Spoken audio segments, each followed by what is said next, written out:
X-Pac 12360. Featuring weekly news, insider commentary, and interviews with superstars, past and present from the world of pro wrestling. A new day is dawning for DX. And now, your host, Sean X-Pac Waltman. 12360, everyone. Joining us right now over the phone, all the way from the UK, and I saw this gentleman. Oh, by the way, this is the second time we've tried this since since somebody's microwave went behind up. the scenes info. Yes. Hey, everyone. Joining us on the phone right now is Flash Morgan Webster. I'm a big fan of this guy. Yes. Hey man, thanks for having me. Really is a big honor. Hey, we got cut off a little bit. Somebody warming up some tea or something in the microwave. Yeah, for some reason my microwave just knocked my Wi-Fi off. No reason. So yeah, the girlfriend put something in and then it just knocked the Wi-Fi completely Sweet. off. Well, that's okay because I wanted to redo it anyways because I didn't like how the first one turned out. Everything worked out. Hey man, hey, you started in 2006, huh? No, 2009 I started. 9? What? That's crazy. Denise, you told me 2006. I'm sorry. Anyways, when you started in 2009, sorry. Flash, you just got Denise fired. I hope you're happy. Fuck. You could have just gone along with it. Sorry, Denise. It's okay. Anyways, Flash. My mum's name's Denise. I saw that. Hey man, I thought I was a big fan of your stuff at PWG Bola this year, man. Such good stuff, right off the bat. Really appreciate that. Thank you, man. I've been a big fan of yours for years, so that really does mean a lot. And the first your first match out, my very first, I never seen you in like in any matches before that was you and Marty Skrull, and you did that. You did would you hit him with the headbutt and then covered him 1, 2, 3, and he put his feet on the ropes last minute. Yeah, where he put his foot. He put his feet under the rope, and then everyone thought it was it, and of course then it wasn't. Then the match really did start after that. But yeah, it was a lot of fun that match. A lot of nerves. I'm not gonna lie. I've been watching PWG for years, so to be in that room and to be there in front of those fans, the nerves were really high. But I feel it came off pretty well. Well, I think so, man. And it's something that I heard William Regal say to you when you got back, and he was giving you a couple of pointers or some feedback, and he was saying that, you know, these people really like you, and that's not an easy thing to do in this day and age, man. When they don't know you yet or whatever, it's really hard to get people to like you right off the bat like that. I think it's a weird one, especially with indie wrestling nowadays. I think everyone wants to be either the cool heel or like the kick-ass baby face or something like that. And I don't know. I think I've always been drawn to these baby faces that just like to sell. You know, your Bretts, your Shawns, your Eddie Guerreros that have a lot of fire and just kind of want to sell a lot. And I know that maybe it's not that popular to be those baby faces nowadays, but that's just something I love to do, and I feel that's why people get into my stuff. Yeah, but the thing is it is popular. It's just not. I just think a lot of guys don't like to do it, man. Hey, and how would you like me to address you? Flash, Morgan, or Webster? Which one? Flash is fine. Yeah, Okay. Flash is fine. Yeah, but I just think that everyone, like you're saying, they want to be the cool this or that, and I just think a lot of guys, they don't understand what it does, what an advantage it is to be able to sell and sell properly like that. As I said, I've done like the cool heel places. Yeah, it is fun, but there is something about having that fire and that. There's a reason, like I said, Shawn Michaels my favorite wrestler, and Eddie Guerrero's my close second. And again, when those guys would get those big fiery comebacks, so they would just be selling around the room for everybody. It was just, I don't know, I think that's what really got me into wrestling and really captured my imagination, and that's what I want to be when it comes to being a babyface. Now, tell me about the mod character. Tell me about that. So I started in 2009. I started in school pretty much next to like Mark Andrews. Right. And for a while, I was very much cookie cutter, just like him, just a clean babyface high flyer. And I can remember somebody saying at one point that there was nothing that kind of made me and him kind of stand out from each other. Right. and my mum's always brought me up on Northern Soul and all the mod music, and I was always a big fan of Oasis growing up, and it was the music I listened to, but I never thought about bringing it into wrestling. Yeah. And I don't know what it was. It was something. There was a show over here called This Is England. I don't know if it was big in the US. Probably not. But it was on at the time, and I was just obsessed with it. And I just thought, well, what if I kind of went down this route of this mod character? And at the time, I was just wrestling as Flash Morgan, Right. and I just looked up a lot of British surnames, and nobody was called Webster, so I just added Webster to the end. And I started off again, just Trunks, just a few mod references, and then over the course of the next 2 or 3 years, I just thought to myself, how can I just make myself look like, almost like a rock star coming through the curtain, but also so stereotypical British Gotcha. that you can't ignore where I'm from. And I think that's just been an evolution over the last couple of years. When I was talking, when I had William Regal on the show not that long ago, we were talking about you, and I made the dastardly mistake of referring to your persona and your image as punk, and he corrected me very quickly, and he made sure that I went and watched Quadrophenia right away, and I did. That's awesome. So sorry about that, even though you probably It's don't know okay. I did that. Well, I actually wanted to ask you, Flash. You know, here in America, we just get snippets of British culture and British lifestyle, and I was curious. I think a lot of Americans are familiar with the mod gimmick, for lack of a better term, because you know, everyone who goes through high school and junior high, they get into the Who, they get into the Clash, so they see little snippets of British subcultures. But is the mod character anachronistic at all to current British culture, or is it very much still a part of the culture? It's a weird one, because I think in those subcultures there are places as well, and I know a lot of people who do still wear Fred Perry, who do still wear the drain pipes, who are involved in that mod culture. I wouldn't say it's right at the forefront, but with myself being involved in it, I know a lot of people who are involved in it and who like it and who are big on it. But again, like, some people who don't even know it that well will see me at a show and be like, oh, you like Liam Gallagher. And again, I think just knowing that bit, knowing Oasis, kind of, because they were so big in Britain, just getting that little snippet that they can relate to makes me approachable and makes me versatile with any crowd I'm in front of. So I wouldn't say it's big part of it, but I think Oasis, for one, and like the Beatles and the Jam were so big that I don't think it can be ignored. How many conversations have you had with Noam Dar about Oasis? Because he named himself after Oasis. Well, but his name is actually Noam, so like, but he's me and him, we've known each other for years, but there was a period where I didn't meet Noam for about 2 years, and then by the time we kind of bumped into each other at Progress, we kind of were already friends, just based off the fact that we liked the same music and we liked the same stuff. But that was another thing as well. When I kind of started going down this route, I knew that he was a big Oasis fan. I knew that he was doing a lot of Oasis references, so I had to make sure that when I ended up on shows with Noam, that I looked completely different to him, and that's kind of forged who I am as well, by making sure that I was as far away removed from being like Noam Dar as I possibly could be.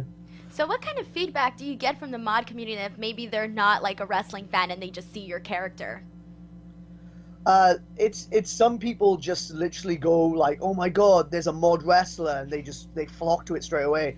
And then of course you get the some people who love the mod scene and they're into the mod music but don't like wrestling. Of course, if people aren't wrestling fans, no reason is going to be good enough for them. It never is. So with them people, I just kind of, they'll probably dismiss it, and that's fine. Not everyone's going to like wrestling, but usually if you're a wrestling fan and you're into the mod culture, the moment you find out there's a mod wrestler, they welcome it with open arms, because it usually, especially at my generation, a lot of wrestling revolves around new metal and thrash metal. So to find a mod wrestler in wrestling, I think is pretty cool.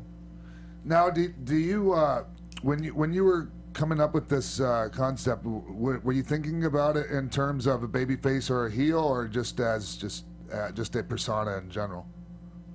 I always think it's easier when you're trying to come up with characters. I think it's easier to always be a heel. I just think everybody thinks it's a lot easier to be a heel, especially when you think of movies. They usually have the bigger character traits. Usually comes from the villains in movies. So I think when I approached it, I probably did think about how can I be cocky, how can I be arrogant.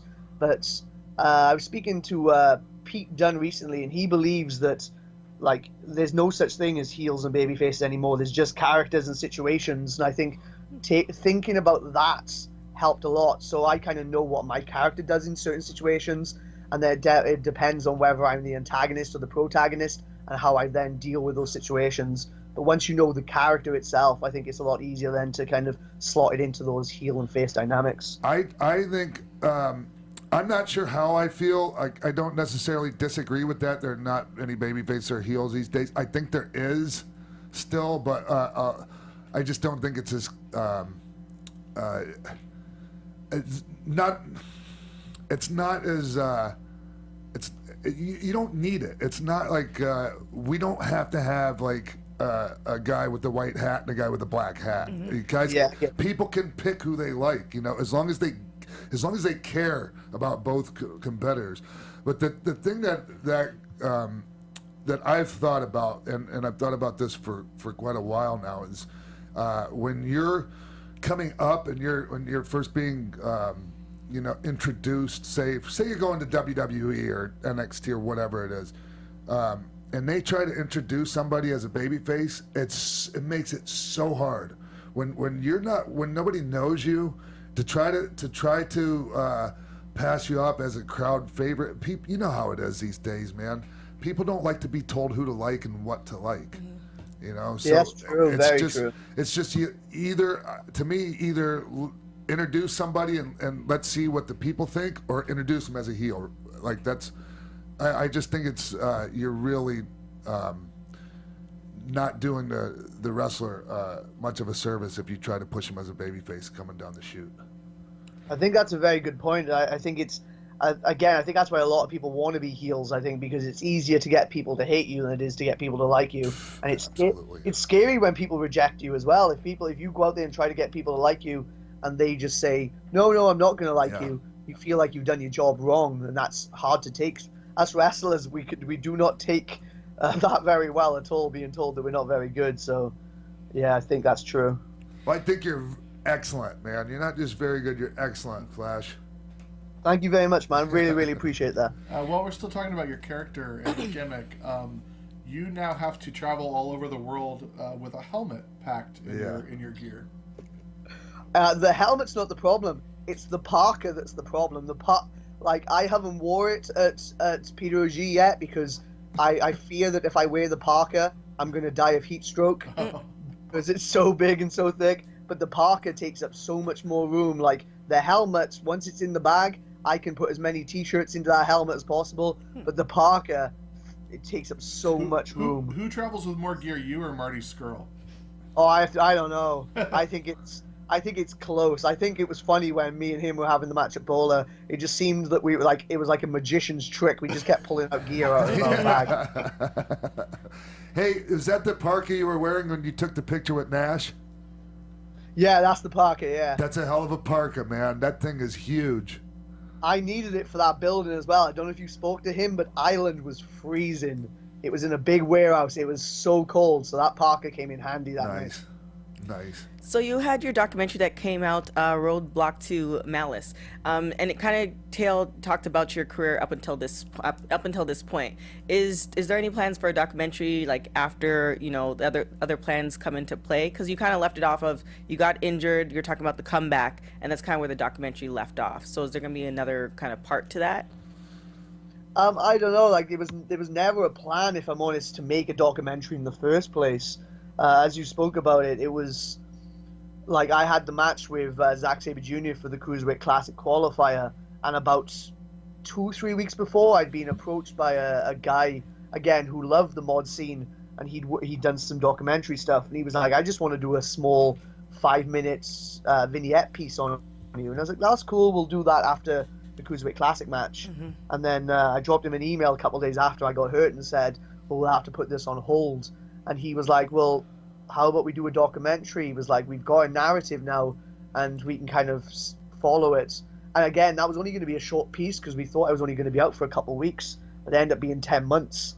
So it ended up being a big, long piece. But it was never a plan to make the documentary. It was just something that happened along the way, which I'm very, very, very glad of, because being injured is one of the hardest things because you don't have outlets, you don't have that connection with the fans.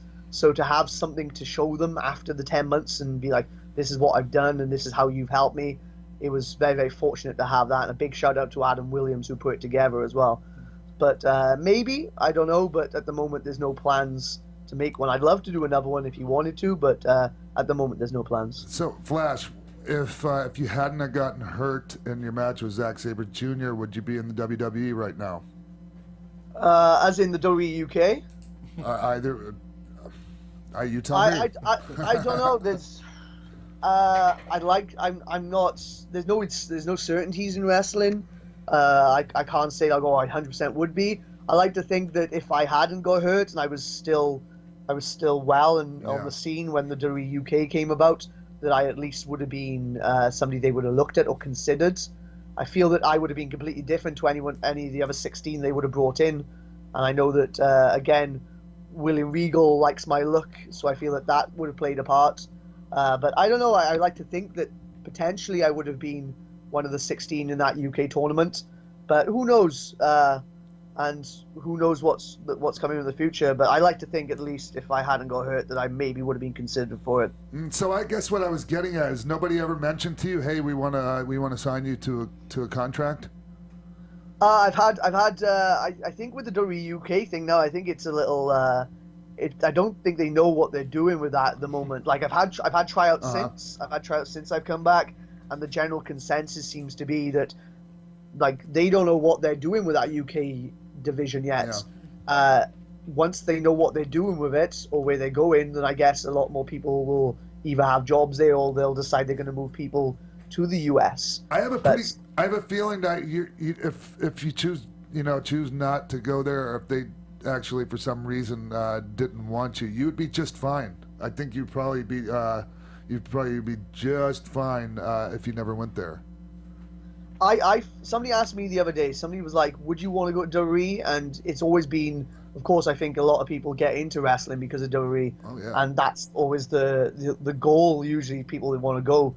But if somebody said to me, would you want to go to the WWE now? And I can't tell you for definite. If I was off the contract, I'd say no. But I like to think that it's a weird one because people always used to say to me like, oh, I want to go to Japan, I want to go to Mexico, I want to do this, I want to do that. And then I want to go to the WWE. And I always went, well, I just want to go to the WWE. But I guess now I'm in a position where I probably could go to Japan, I could go to Mexico, I could do the Indies, I could become a bigger name. I understand that a little bit more. So like, I know like you've got New Japan, and New Japan's doing some great stuff. I'd love to go to New Japan, love to do Super Juniors, and there's loads of factions over there with loads of British people in. Yeah. And there's a certain faction as well that I feel that I would fit into, and I guess people can probably guess, and they don't have a British member at the moment, so I'd like to maybe go there, but I like to think so. I like to think that if I didn't ever go to the WWE, I think that maybe my brand is strong enough that I could survive outside. Well, I think so too, and especially just because the way you've cultivated your whole persona and everything, I just think that a lot of guys don't take it that far. They just don't put in. They don't go all in on it like you have, you know? It's I can remember, like I'm a good friend of Rockstar Spud, and he's been someone like just seeing how he throws himself into everything. And I remember when I kind of made the move to go down the mod route and make sure I was doing that, I just remember thinking like, he's all in. And my friend went to see a show with him on, and said like he saw other wrestlers leaving in joggers, and he saw other wrestlers leaving in jeans, and they were supposed to be this character or that character, but Spud showed up in a leather jacket, in jeans, looking like a rock star, and when he left, he was looking like that as well. And to me, I just thought like, Spud never broke that illusion, he never broke that, and that just adds so much more depth to the character that you don't know where it ends and where he begins. And I think that just really stayed with me. It does. And what you just said there about like, okay, he looked like a rock star when he left, he looked like when he showed up. Look, You can be that guy that shows up in jeans or sweatpants or whatever and be successful. You can. I'm not saying that like, okay, if you do that you won't be successful. It's just that when you do those things like you're talking about and you do those little extra things, that gives you an edge over everyone else. I just think it just gives something that people want to believe in. Yes. I think that's what it is. It's just, oh, there's the wrestler, there's the guy behind the wrestler. Whereas I like it to think that when people see me, they just go, oh, that's Flash Morgan Webster, and that's the end of it. I never once, okay, I might not have known the actual term mod, although I should have, but I never once thought you weren't one. Ever. Oh, well, I think that goes a lot. That says a lot then. For sure, yeah. So when you first started wrestling, obviously the UK scene isn't what it is now. At that moment in time with, not very many options, what made you stick around? And then now that it has grown and to have been a part of it, how do you feel and what do you think kind of got it all going? I just, I just love wrestling. I feel like I know that sounds really corny and stupid, but I've always loved wrestling. I started in my mate's back garden, just wrestling for the sake of it, and when we first got out and started like traveling around from Wales, there wasn't money there. We were having to, myself, the Wild Boar, Mike Hitchman, Mark Andrews, were having to put our petrol money in and having to drive places, and we weren't getting wages, and all because we wanted to go wrestle in front of these 50 people, sometimes maybe 6 or 7 people, because that's all we wanted to do was wrestle. And I think that passion was everywhere in the UK. And I think because we just kept striving, that eventually the fans came to us because they could see how much our scene loved what we were doing. So it just generally, it just comes for a passion really. And I think if anyone's getting into this business for money, you can make a lot of money from it. But if you're getting into it for money, you're doing it for the wrong reasons. You should be getting into it because you love wrestling. And if you love something if you love something enough and you're passionate enough about it, the money will find you eventually. That's 100% true. I find that to be true, and it definitely happened. It worked that way for me, and I just know, when you do something for the love of it, it just makes all the difference in the world. Well, if you've got a love for something, I said this the other day to somebody, if tomorrow they turned around and said it's now illegal to make money off wrestling, if they went, okay, you can no longer make money off wrestling, I'd still be wrestling. Yeah, man, of course. And the truth is I would too. And I've been, obviously I've done a few things in my career, and I've been a few places that a lot of people, if they've been to those places, they don't want to do other things anymore. They don't want to do, they think it's beneath them to do, an independent show with, 500 people or something along those lines. And I feel differently, I was just in Australia. They love you in Australia, by the way, Flash. I was just over there, and Zack Sabre Jr. was over there with me. And anyways, they would love you there. I don't know why I was saying all that. I definitely want to go to Australia. That's definitely a place on my bucket list I want to tick off. Where are you working mostly now? UK based. So this weekend, Thursday I was at TNT. Friday, I was up north of England in Wigan. I was in Italy on the Saturday, and then I was in Progress Wrestling on the Sunday. Huh. And when you come here to the States, are you mainly just working for PWG, or are you working for other companies over here? At the moment, PWG. Since Bowler, I have had a few places approach me, and they have asked me to come out, and I've been in talks with them. Some things match up, and some things didn't. So again, it's a weird one, because if some place wants to bring me in for like one day in the States, then it's doing so well over here in the UK that place has either got to be able to give me 2 or 3 dates so I can make that money back, because I am a full-time wrestler in the UK. Otherwise, I've got to look at it and go, okay, exposure-wise, does this work out? Is it better for me to do the dates in the UK? Should I go there? Yeah. But I do still have some other dates in the US coming out. They haven't announced them yet, so I'll leave that to them. But I should be in the US a lot more next year. That'd be great because there's going to be a big demand for you, especially after you've been on this show. Well, thank you for doing this. Just kidding. Go ahead, Have Bill. you really never been booked by Chikara yet? I did Shikara in 2015. I did King of Trios. It was me, Mark Andrews, and Pete Dunne. Hey, was I there? As Team Attack. Was you? No, you wasn't. No, you definitely wasn't. I think you might have done 2014. I think so. Tyler Bate was there. That's where first time I seen Tyler. We, that might. Did they wrestle the Bullet Club? No, they wrestle. All I know is Tyler did this giant swing fire. What do you call it? Airplane spin combo. And the guy that he had on his shoulders for the airplane spin was well over 300 pounds. Not to mention the guy that he was giant swinging at the same time. And that blew me away. But anyways, you're on the show, not Tyler. Sorry. It's cool. He's great. I love him. Yeah. And you know what I love is the camaraderie you guys have for each other. And instead of being so cutthroat like wrestling used to be back in the day, like all the Brits, I notice, like, I don't see that with you guys. No, I think it's because our scene was on its arse. Like, our scene was dead. And I think because our scene was dead, that we were just kind of, the only thing you were getting out of it a lot of the time was friendship. Yeah. Because you wasn't making money, you wasn't getting these big houses. So I think the fact that the moment we started drawing then, everyone worked so hard together that we just went, well, working together seems to be bringing in all these fans, so why would we stop that? What do you think? What can you? If there's one thing you can credit for building the industry back up there, what would it be? I don't know. I think the internet plays a huge part in it. The internet's definitely a big thing.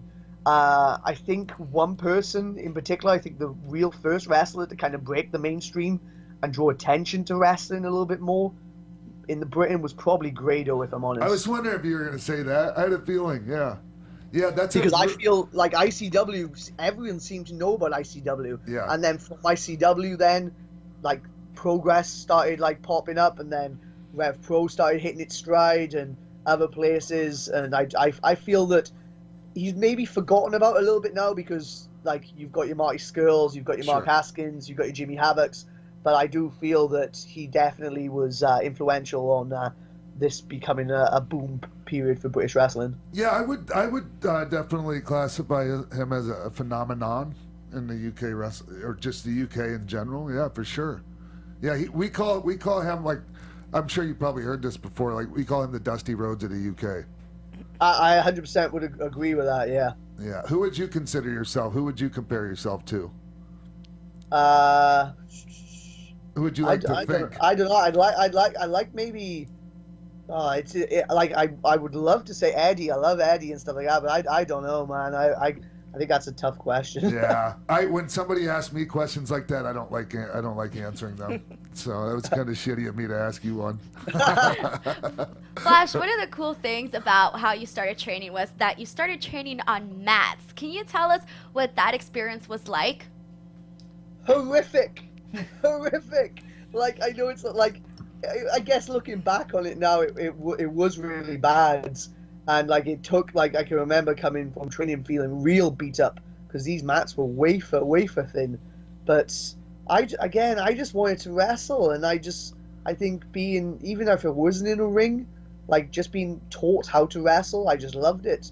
So no doubt that's probably done irreparable damage to my body and has probably taken off a couple of years later down the line because there was no give on those mats and in the floor. But yeah, I just love doing it. And I do feel now that the trainees coming into British wrestling now don't know how good they've got it. It took me months before I even stepped foot in a professional wrestling ring. Like, I can remember being on shows, ready for shows, and like an hour or two before the show being taught how to run the ropes because I'd never run the ropes before. Yeah. Well, you know, Flash, I don't disagree with that way of training. Like, okay, it'd be nice to have a ring the whole time, but we didn't touch the ropes for at least like 2 or 3 months, and from the time that I started. We had to master all the moves before we could ever even come close to touching the ropes, running the ropes or whatnot. It's something now I feel that's taught really, really early on how to run the ropes. Oh yeah, it's like one of the first things, right? Seems Yeah, like I definitely will. Rolling, I think, is the first thing they teach them, and then running the ropes, and then probably bumping after that. But yeah, I didn't get in a ring probably till about 3 or 4 months after I started training. Now, but you started just kind of, and I did this when I was younger too. Before I started actually training and wrestling, I built a ring in the backyard, and we just kind of tried to figure things out on our own. Yeah, that's pretty much how we used to do it. Like I said, like me and I don't know if you haven't seen his work, definitely go check it out. The Wild Boar Mike Hitchman. He's just lost the ICW Tag Team Champions. Yeah. So he works up there with Grado and stuff like that. But Nice. I've been friends with him since I was 14. We used to go down the local garage and convince them to give us loads of tires. Yeah. And tell them it's a media project. So we used to have tires, then mattresses, then woods, and then mats and carpet underlay. And that's how we started. And everyone in our town knew us as the wrestling kids. I can remember once being stopped by the police as we were carrying this wood, Yeah. and they literally stopped and asked us what we were doing. And the moment we kind of like started to explain, they went, "Oh, you're the wrestling kids," and they just drove off and didn't care that we had the Right wood. on. So So how was that? How I- was that going from doing that and figuring things out on your own to actually starting to be trained properly? it helped because like we'd walk into we kind of decided we were going to go and do professional wrestling, and we got ourselves in a gym first and tried to get in some reasonable shape. So by the time we got there, we were expecting to walk in and see all these athletes, and as you know yourself, wrestling attracts the biggest variety of people. Some people Yeah. are athletes, some people have never stepped foot in a gym in their life. Yeah. So we went there and we were like probably middle of the road when it came to how we looked physique wise, and even though we couldn't mat wrestle, Yeah. we were able to do the moves, and I think that showed straight away that we had ability. But I think the biggest takeaway from training was learning how to mat wrestle and learning how to like tie up and lock up properly. That was our biggest takeaway, because we could do a lot of the moves and we could do a lot of the flips, Yeah. but what we couldn't do was all the little bits in between that make you a pro wrestler. That's it, man. That's what I try to tell people. The magic happens in between the moves. I can remember being on a night out and like my entrance music went off, and like all the boys of course had a drink, and everyone just starts like flicking their hair and like dancing around flamboyantly. And I can't remember who it was. It might be Mark Andrews turned to me and he was like, "That's when you know you've got something, when everyone can copy what you do." And I was yeah. like, "Oh yeah, that makes a lot of sense." And I'd never really thought about it till that moment, that like everyone tries to do the cool moves, but you know yourself, if for example Motorhead comes on in a club, everyone's taking a swig of their water and spitting it up in the air and pretending to be Triple H. Exactly. You need those mannerisms in between that make you the character that people want to pretend to be on the playground. Well, you trained alongside Mark Andrews. What was that like? He's my best. He's one of my best mates. Like I went and spent a week down in a log cabin with him, his girlfriend, my girlfriend, Wild Boar and his girlfriend. So, and he'll spend Boxing Day with us down in the Welsh Valleys as well. So like I'm still best mates with him. So he hasn't changed. He's somebody who has had quite a lot of success, and his band's doing really well now. But he hasn't changed. If anything, he's got nicer, which I didn't think is possible, but I think he might have gotten nicer. Well, speaking also of Wild Boar, you had your first match against him. You guys are like so like close knit together. What was all that like? Yeah, he's. I'd probably say like if we go back to Sean's question about who do I think I am, I'd probably say I'm probably like Sami Zayn. And then I'd say that the Wild Boar is probably my Kevin Owens, and I think that we're always going to be entwined some way. We just seem to go away for a while and then come back, and we'll be in a feud somewhere, or like he had a belt somewhere, and I end up winning my first championship this year, and he was the person I beat for the belt. So it just seems to be that mine and his career and lives seem to be intertwined completely.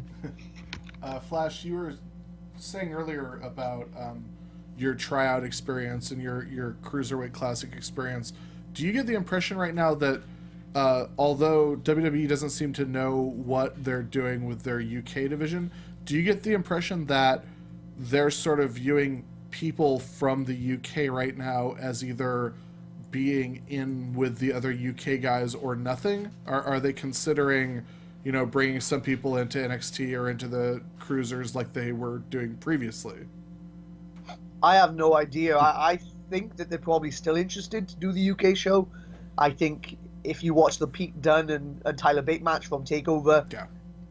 then that speaks volumes of how good that show could be if given the right platform. But I'm in no illusion as well that it's probably costly for them to do a weekly show or even a monthly show over here, because they'd have to bring over a whole team, or they'd have to let go of the reins and allow somebody over here to create the show, which again must be very, very scary for them. So I don't know. I think if they realize what they've got or what they can do with the UK show, I have no doubt that they're going to have to pick up a lot more guys, because I think maybe they only have maybe 12 or 13 people under contract at the moment, which isn't enough to do a show. But again, if they decide then that they're not going to do the UK show, I guess that the people that they really like and the people that they see a future in, they're probably going to have to move them to Florida. Do you want to talk to us a little bit about your own podcast, Wrestling Friends, which is probably why we've had trouble getting you on this show for so long, because you've been focused on your own thing. I'm a little insulted you haven't invited me on Wrestling Friends yet. Am I not your friend, Flash? I only ever do them face to face. So okay. Sean, when we end up in a room together, we're definitely going to do a podcast. Yeah. Next time you see me, whip out that microphone. Oh, I will. Yeah, but talk about your show, man, because I really like the name of it. So it's available on iTunes, SoundCloud, Stitcher, Podcast Addict, or wherever you get your podcast from. But it literally started off when I got hurt. I had the idea about doing a podcast for a while, and I'd recorded an episode, and I'd listened to it back and realized I hated the sound of my voice. And then I was like, oh, I don't know if I can do this. And then I got hurt. And I just thought to myself, well, I'm going to be out for 10 months. How do I stay connected with these fans? How do I make sure I've got content and I've got stuff that they want to engage in and I don't get forgotten about? Because that can happen. I'd only just started making an impact in the UK, and all of a sudden it was taken away from me. So I decided, okay, I'm going to do a podcast. And I'll put my hands up and say, when I started the podcast, it was a complete rip of Colt Cabanas, 100% complete rip of Cabanas. And over the last year, it's kind of found its own identity, and it's become more than that. But it originally was going to be called the Modcast. 100% was going to be called the Modcast. But there's a show over here called the In-Betweeners. I don't know if you've seen it. And I have. There's a character on there that I remind a lot of people of, and he always says friends.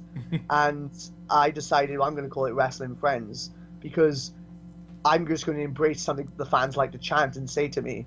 And that's what I am. Every week I sit down with a friend that I've made through wrestling. So it literally is a weekly podcast. I think I've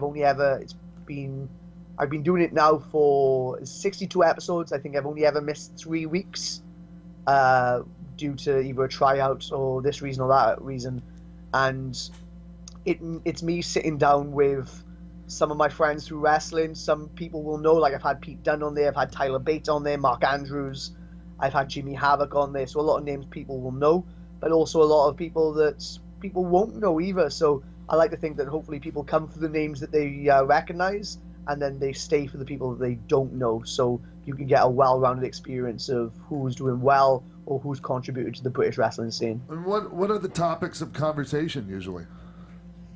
Starts off me just kind of chatting about how they got into wrestling, because again, that's something you can spend years on a show with people and you never ever ask somebody what got you into wrestling. So that's always something I like to start off with.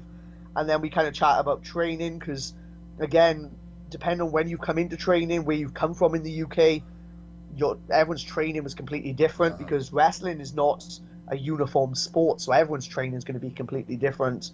And then we'll just kind of get into it then and start speaking about their careers, their personal life, and I let them lead the conversation where they want to take it. I always have a joke at the start of the podcast where I say I'm not the host, I'm the facilitator of the conversation. Yeah, great. And I like to think that I just kind of like allow them to take the conversation where they want to go, and if I feel that there's issues or if there's stuff they've done that we should touch on, I'll guide them that way. But a lot of time I just let them talk it out.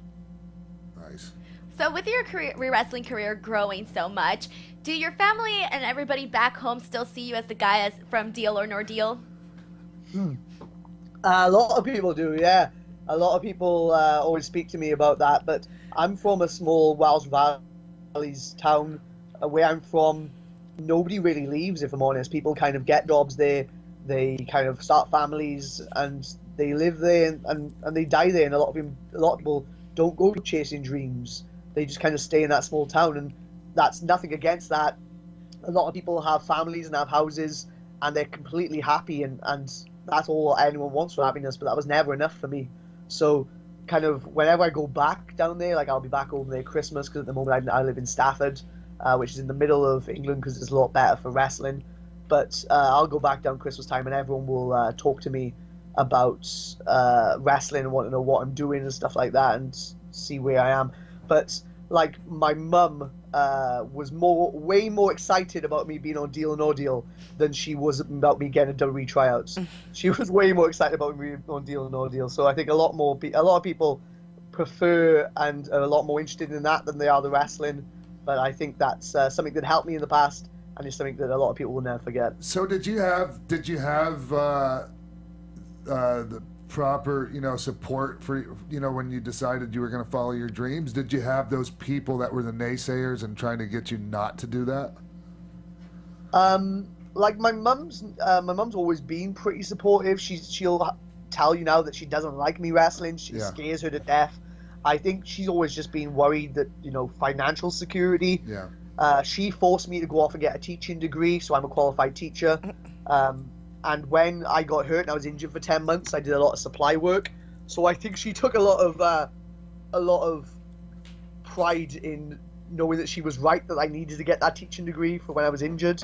But the one person I loved him to death, but like my grandfather before he died, he was a big naysayer, and he was more of a, I like to say he was a dream buster, and he was a dream buster because he was 70 years old. He'd worked in the mines in Wales. He'd come like from nothing. He couldn't read, he couldn't write, and I think he was just afraid that I was going to go chase these dreams and I wasn't going to succeed, and he didn't want to see me fail. So for him, it was a lot easier for him to say to me, "Don't do this. Go get a proper job." Do you think it was possible that maybe he wanted to follow a dream and decided not to? And maybe, what I mean, Flash? Is that I don't know. I don't know. Like I like to think I knew him pretty well, but he didn't seem to have any hidden talents or hobbies that he seemed to be into or something like that. I think it was probably just a generational gap. Sure. I think he came from a time where people just got jobs and they just settled down and had families. Yeah. And anyone who tried to go off and do anything different kind of was looked down on. Like he had a sister who moved and went to London, and their relationship never seemed to be the same. He would always have sly remarks about her and stuff like that. And I think it's because she left the Valleys and because he didn't like that she left the family. I noticed it when I had Adrian Street on the show last year. He kind of had a similar story, and how he had to leave. His family his father's a coal miner. He so the interesting thing about Adrian is, so I've never met Adrian. I really, really want to meet and chat to Adrian. So I'm from the exact same town as Adrian. Wow. So literally, we are from the exact same town. So whenever I speak to anyone who of age and I say I'm a wrestler, the first thing they'll say to me is like Adrian Street. Oh wow. So I think it's crazy. Like me and Wild Boar from the exact same town, and I literally want to meet Adrian so much because I want to just sit down with him, or even if I meet him on a show and be like, hey, I'm from Brumau as well, and people say to me I couldn't do it, and like you're the person that everyone talks about at home. Because even though he was the guy that everyone said, oh, don't go off, you're doing it wrong, he's still the person that when you mention wrestling, everyone talks about. Yeah, absolutely. And I do steal a little bit of his stuff, the way he walks to the ring and stuff like that. I'll be lying if I didn't say I have stolen a little bit of Adrian Street along the way. I just think that's inspiration. I don't really look at it as stealing. Like I mean, I know we say that, but I think it's good when we do those things, when we take little bits and pieces from the people that we look up to, and I think it's a tribute to them. I don't think it's stealing anything. There's a good quote from the artist Damien Hirst. He says, "Good artists borrow, but great artists steal." Hell yeah. And I quite like That's that. what's up. Hey man, what do you have going on right now that you'd like people to know about?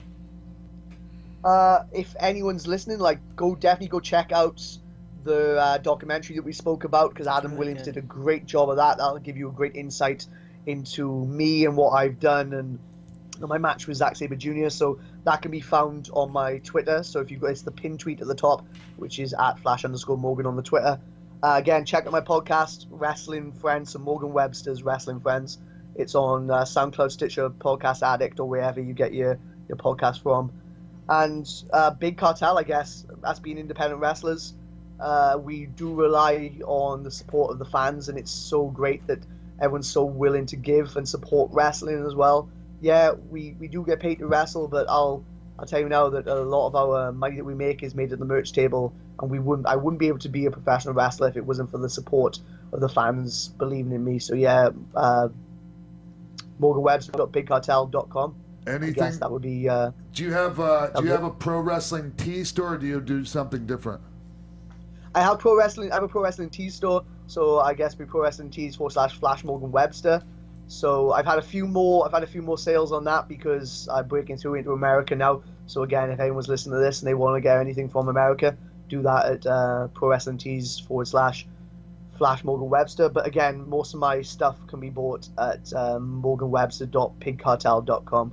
Nice. Hey man, looking at how you've been doing things, man, I just got to compliment you. I think it just really seems like you're making a lot of the really good decisions that need to be made, and when people are coming up in wrestling. And man, I really hope that you keep your head on straight like it's on now, because the sky's the limit for you, Flash. It really is, man. I'm a big fan of what you're doing, and I really want to thank you for coming on the show today, man. Mate, I like it's bizarre to me that Sean Waltman is telling me that he's a big fan of my work. I'm always going to be that kid who's 11 years old who loves wrestling and loved it when he used to team with Kane. So to me, it's bizarre that you're even saying that that you're a fan of my work, let alone that I'm kind of on your podcast. But it does mean the world. I love wrestling as much as I did when I was 10 years old. It's hard to look at it through the lens through the eyes of a 10-year-old child anymore, but I'm still a huge fan of this, and I hope that when you get to this point where I'm at in your career, that you can still be as big a fan of wrestling as I am. Thank you so much for coming on, man. Thank you. I really appreciate that. Thank you very much, Sean. Have an awesome day. You Thanks, too, man. Flash Morgan Webster, everyone. Yeah. All right. That was fun. Yeah, that was, man. I feel like I coming out of the box, I kind of wasn't there, but we picked it up thanks to you guys. I appreciate it. I feel like sometimes we have better conversations with people whose work we don't have necessarily an encyclopedic knowledge of. Yeah. Because then we can just get to know them better as a person Yeah. and as a professional. Yeah, and I've just, like I said, when I saw him at PWG, I'm like, this guy's going to be somebody. Yeah. I mean, he's already somebody. Sure. So, thank you guys. I Yeah. appreciate. And hey, we missed Jimbo. Don't think because I didn't mention Jimbo wasn't here earlier. He'll be back. Forever in our hearts. Yes. So, sometimes things take us away from X-Pac 12360. It's just the way it is. It's tragic. We miss you, Jimbo, and we love you very much. And thank you guys. Yeah, And I hope you all had a happy Thanksgiving and everything. we did. We'll see y'all right here next week on X-Pac 12360. From executive producers Maria Menounos, Kevin Undergaro, Phil Svitek, Sean Waltman, producers Jimbo Frank and TK Trinidad, managing producer of AfterBuzz TV Wrestling Mark Donica, and the entire X-Pac 12360 staff, we would like to thank you for tuning in. Like us on Facebook, rate and comment on iTunes and YouTube. Follow X-Pac on Twitter at TheRealXpac and email us at xpac12360show@gmail.com. This has been a presentation of the AfterBuzz TV Network. Buzz you later!